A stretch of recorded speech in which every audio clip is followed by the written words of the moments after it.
চতুর্থ ধাপে আজ দেশের ৬০ উপজেলায় চলছে ভোট গ্রহণ। সকাল ৮টা থেকে এসব উপজেলায় শুরু হয়েছে ভোট গ্রহণ, চলবে বিকেল ৪টা পর্যন্ত। এখন পর্যন্ত কোথাও কোনো অপ্রীতিকর ঘটনার খবর পাওয়া যায়নি, তবে সকাল থেকে বেশিরভাগ কেন্দ্রে ভোটার উপস্থিতি কম বলে জানিয়েছেন আমাদের প্রতিনিধিরা। 100% কপার কন্ডেন্সারে তৈরি ভিশন ফ্রিজ, তাই গুণে মানে অটুট থাকে বছরের পর বছর।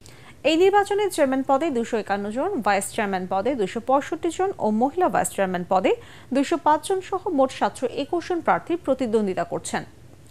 58টি পৌরসভা ও 874টি ইউনিয়নের 2,17,34,255 জন ভোটার আজ তাদের ভোটাধিকার প্রয়োগ করছেন।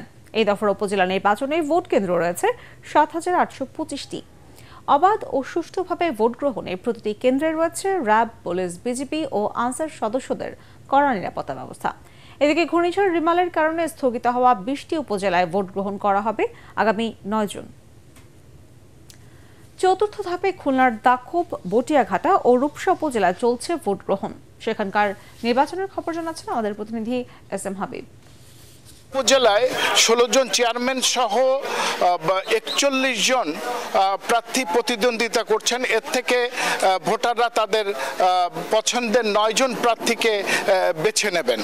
আর এদিকে নির্বাচনকে কেন্দ্র করে রূপসা এবং বটিয়াঘাটায় বিজিবি এবং উপকূলীয় এলাকা দাকবে কোস্টগার্ড মোতায়েন করা হয়েছে এবং পর্যাপ্ত পরিমাণ পুলিশ আনসার প্রতিটি কেন্দ্রে নিয়োগ করা হয়েছে।